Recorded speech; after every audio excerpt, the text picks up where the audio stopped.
I believe it is when we look at it from a traditional perspective.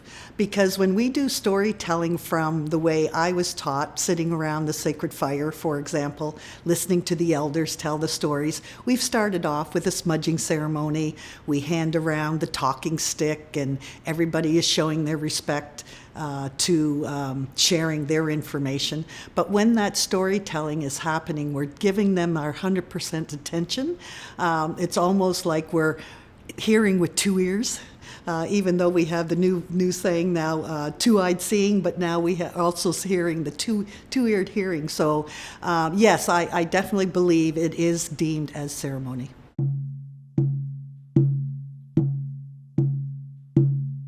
Absolutely. I think there's some great storytellers in all cultures. It is an art that some has more of the talent than others. For example, I always loved listening to my brother tell stories in the circle because they were just so interesting. And the only thing at first when I used to hear his stories, I'd go, there he is saying that same story again. But he would say it with a twist. So it's almost like the storyteller is able to share their stories depending on their audience. So they can share the same topic, but it'll have a different twist depending on the audience.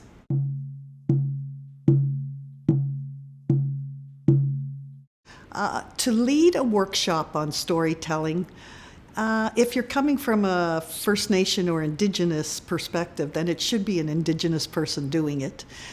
In my case, I can come at it from a Mi'kmaq perspective, but lots of times it's an overall First Nation perspective that comes with the storytelling. But anybody that knows about the culture and knows about leading a circle, for example, should have a little bit of skills in leading a circle, because sometimes they become the mediator. And so you have to know when to start the circle, when to stop the circle, and all of those kind of things.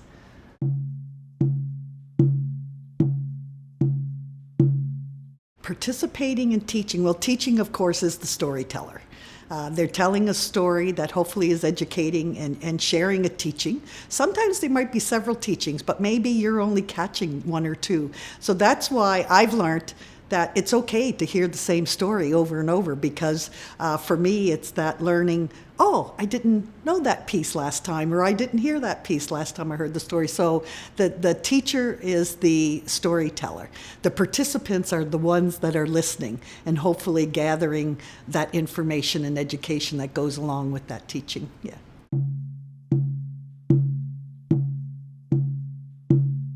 I was very fortunate at once upon a time when I worked at the Mi'kmaq Native Friendship Center here in the urban city. I was fortunate to host senior tours throughout the summer that came from all over the United States and Canada. And it was basically that. They came for a sharing circle. They came for storytelling. And I would even try to get them to participating, like even singing a song and things like that. And they really loved it.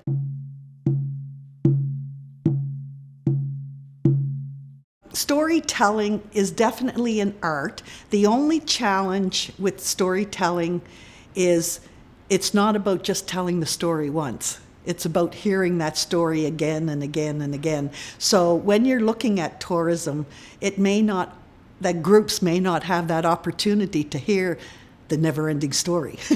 They only get to hear a little piece of it. But hopefully what they do learn and hear is giving them a message that's totally educating them to move forward in whatever capacity they're wanting to do with, whether it's partnership building with First Nation or just learning more about the First Nation culture.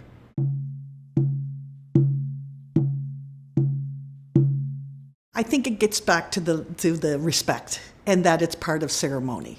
We do try to incorporate different ceremonies during this circle, and it will vary depending on the group and depending on the timeline.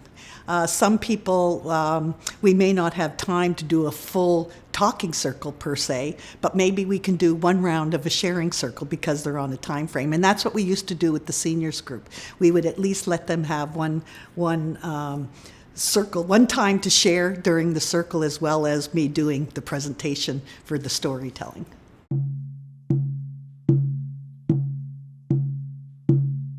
Well, I think it's fair to say anything in person is the way to do it. It doesn't matter what topic or what you're dealing with. I think for us, though, it is the setting. It's all the other ceremonies that go along with it. Like I've done virtual storytelling and presentations, and I know that people aren't getting that full effect, and so I was really happy when COVID got over with so we could go back. But we improvise. You do improvise and you do what you have to do, because every little bit of sharing is important when it comes to learning about our culture. So however way we have to adjust, we do it.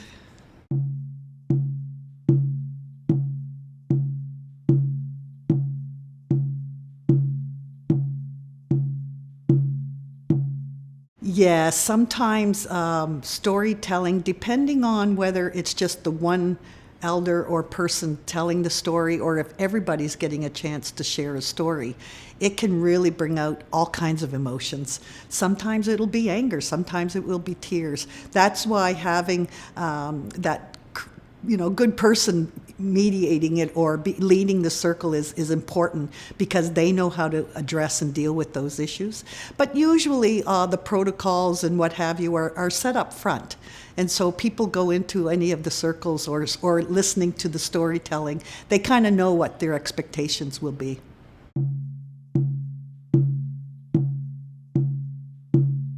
Storytelling, I think, is a wonderful project for anybody to experience. I know in the school system, they get them to write papers or do up a Bristol board and present. But I think it would be fun if they had to do a storytelling circle where, they came up with their own story to share. And whether they involve everyone in the classroom, or it's just them standing up telling their story orally, but hopefully it will have a message, and that their teacher or professor or whoever really sees the importance of that storytelling and gives them good credit for it. I would like to share this little story that happened to me from a personal experience with storytelling.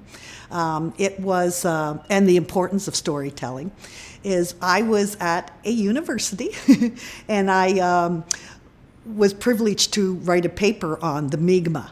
And of course, back then it was called Micmac. And so I had to do a lot of researching. The unfortunate thing back then, there wasn't a whole lot of Mi'kmaq artists or authors, for example.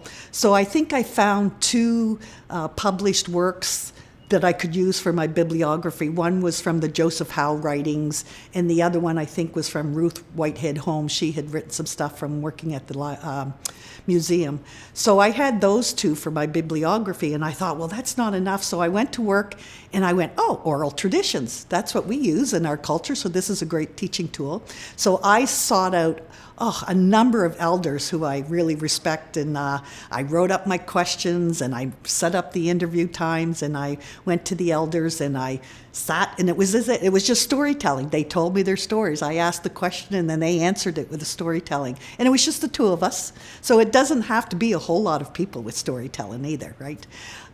So it was just amazing. So I made sure in my bibliography to put down all their names, what the dates were, what the questions were, and all of that good stuff. And I quoted them in my paper.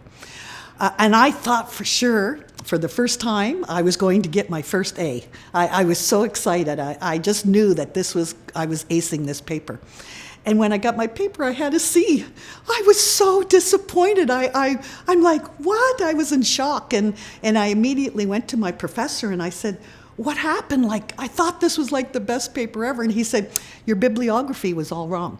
He said, I accepted the two printed, published works. He said, but all of those interviews, I can't take those. He said, that was just somebody's words. He said, how do I know if what they were saying was true? And so I tried to have a teaching moment where it's but that's what storytelling is about. It's about our oral traditions, but he wouldn't take it. He just wouldn't have anything to do with it. And so this is why I think oral traditions and learning that in the school system, I think is, an awesome idea and a great opportunity, even for many of those students who aren't really good at writing, and telling their story, but they can sit and tell you their story, right? So I think that's a bonus that I would highly encourage.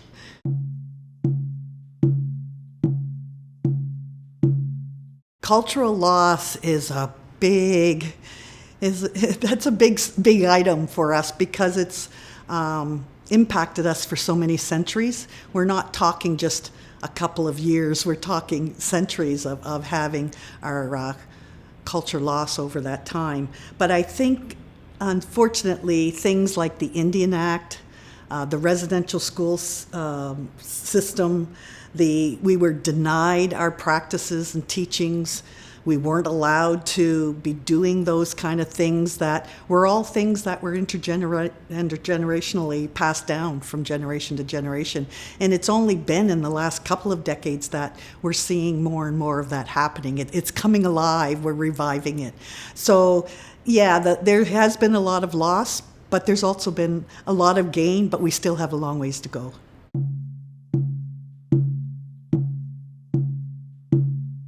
Oh, I think it's because it involves the past, present, and future, and it doesn't matter what generation you're in. When we look at the future, we think of our seventh generation. When we look at the present, we think about now, and for us who's continuing to pave that road for those next generations. In the past, we need to learn from our ancestors and our elders who has that knowledge to pass on to us so that we can continue to pass it on. So I think those are three key things that we always have to keep in mind.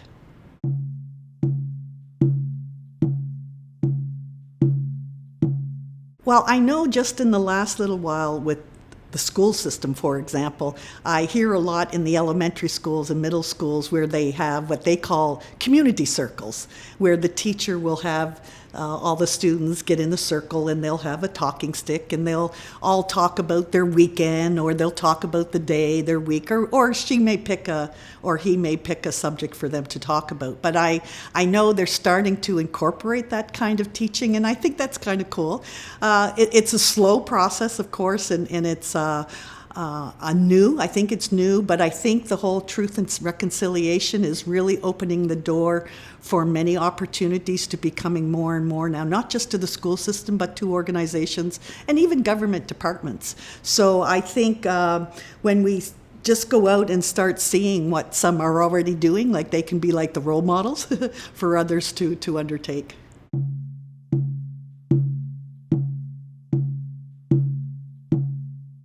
I believe that storytelling can be set up in any kind of environment. I mean, even for ourselves, we improvise when we have to. My favorite, of course, is outdoors around the sacred fire. That's the best place to have a storytelling, but sometimes we can't do that. I've done them in a hotel room, a boardroom. And when it comes to the school system, it might be a classroom. So you improvise and you use whatever's available to you.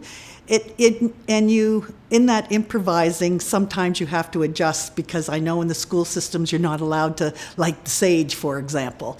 So you have to make allowances for different things. But as long as your intent is good and it's coming from your heart, the circle itself, you can't go wrong in the storytelling, right?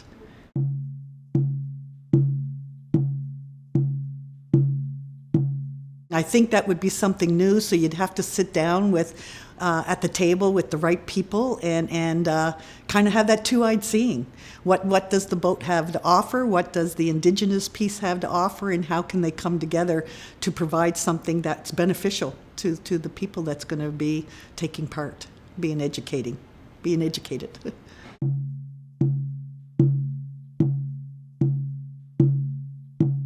I think of two-eyed seeing as storytelling. For many of our elders that are great at storytelling, and they don't necessarily have to be elders. They can be just someone who has a lot of knowledge to share. And when they do, they have that two-eyed seeing perspective. And so when they're doing the storytelling, they can incorporate so much into their story, and depending on their audience. If it's all non-Indigenous, then that two-eyed seeing is going to become very important. If it's our own people they're doing it, it can still also become very important. So I think the two-eyed seeing is one of the most important things about that storytelling. The other would be when we look at the way things are being done, and for example, when we look at the two-eyed seeing, we know that in non-Indigenous society, things are like done in a classroom setting, where people are all sitting at a table and backs maybe to each other. It's that classroom style. It's kind of like the triangle thought too, as well as the square, where for the Indigenous, the idea is a circle, where everybody is equal and everybody has equal opportunity not to see, but to be heard as well. So everybody can see each other equally, everybody's treated equally. So I think that in itself, I think, is an important education piece to be incorporating into the storytelling.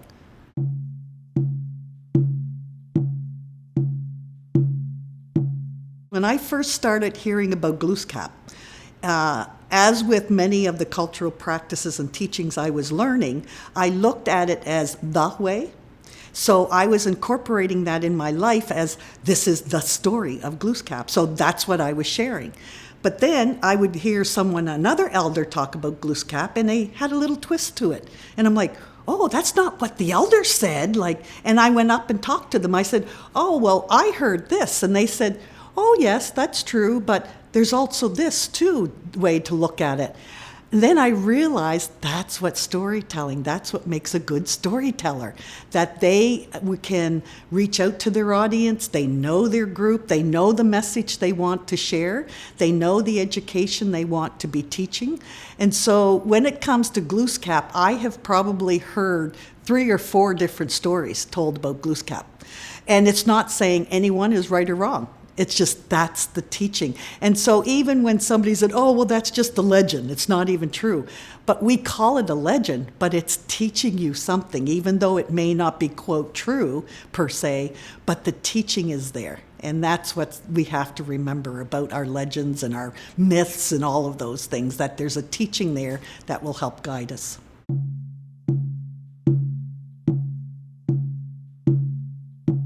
First of all, it's going to create some wonderful discussions.